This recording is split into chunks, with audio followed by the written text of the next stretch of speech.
my name is Sechaba or Selialia, and I'm originally from Vereeniging in the Val, a not so small town that has produced many great young individuals. So growing up, I attended my primary school in Vereeniging, and then I went on to high school in Potchefstroom and completed my university studies in Cape Town. So one of the main things I was taught by my parents and from my life experiences growing up was that if you want something in life, you need to work hard to achieve it, and that you need to take risks, because people who've changed the world in the past have done so in conditions of uncomfortability.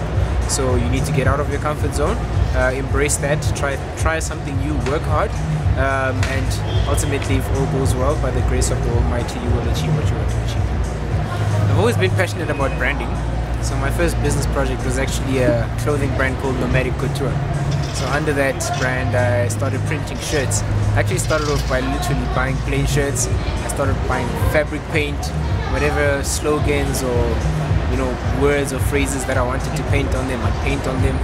I learned a few lessons. I was like, okay, firstly, that doesn't work. You need to be a bit more professional about it. Started doing it through screen printing shops, made a few sales, branched out into other products like sweaters, beanies, caps, and the likes. And ultimately, I moved on to more profitable or bigger things. But from that first interaction, I learned a lot about understanding your market before getting your product out there, and just working hard towards producing or manufacturing quality products so that the experience of the customer at the end of the day is what you hold highest. Okay. The term Scoody is a hybrid between the words scarf and hoodie, and it abstractly describes the item that I'm wearing now, which is a mix between a scarf and a hoodie, hence the hood. So Scoody itself is the first product belonging to the brand called Scoody, right? So I came across a similar product in 2012 when I was in my 4th year at university. But I realized that there was sort of like an inefficiency in how it was marketed and how it was positioned in the market, the quality of the product, and generally from a branding perspective. So again, coming from the back of the first brand that I started, as I just mentioned, I saw the opportunity that this product is innovative, and it would allow people to have a very unique item to represent their own personalities that they could ultimately customize to their own likings. We have various customer segments for the Scoody. The entry level Scoody is your Scoody Active, so that's retailing at 150 rand.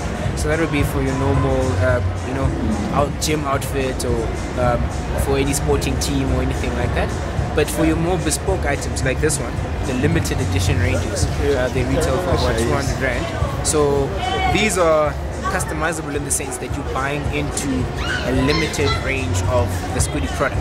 But on top of the range, Scoody Elite product retails for 350 rand, and that's one way it's the ultimate bespoke item. You can customize it fully. You will be the only one in the market having that particular Scoody. So in terms of segmenting the market, because I realized that you can't take the same approach for all of your customers and all of your clients, I did my market research. I worked towards understanding my client base.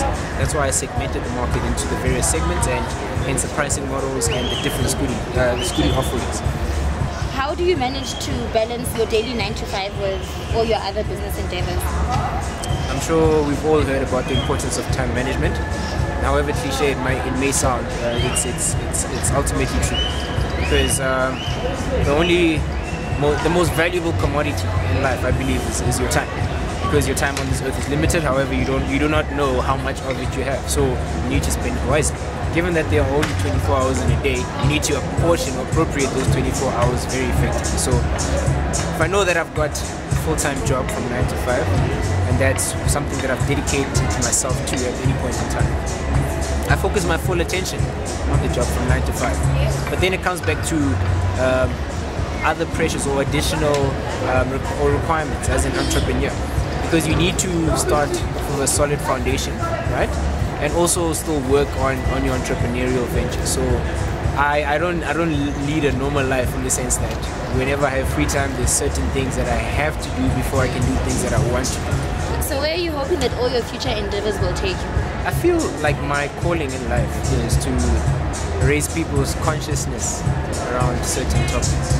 So as much as you can't make people or force people to do certain things, you can, however, make them aware of certain things, and how they react to that information post facto is up to them. So through my entrepreneurial ventures, I want to get to a point where I, on a daily basis, and I get paid to change people's consciousness, to make people aware of things that they weren't aware of before, and just to open up their minds to new ways of thinking, and to the ultimate possibility that with everything that you believe in, you may possibly be wrong. Because as they say, everything you see is just perspective, and everything you hear is just an opinion. What is your contribution towards the rest of society? I work with a group of ladies there who used to be textile factory workers, but started their own sewing cooperative, which now heads up my manufacturing operation in Cape Town. And in the Joburg factory or manufacturing offices, similarly, it's previously disadvantaged ex-textile factory workers who are heading up my manufacturing establishment. What are your thoughts and your opinions on the youth of today? What is it that you think we are doing right and what we're doing wrong? The one thing we're doing wrong is that people don't value their talents or their passions enough, because the society that we live in tends to encourage certain career paths or certain lines of work.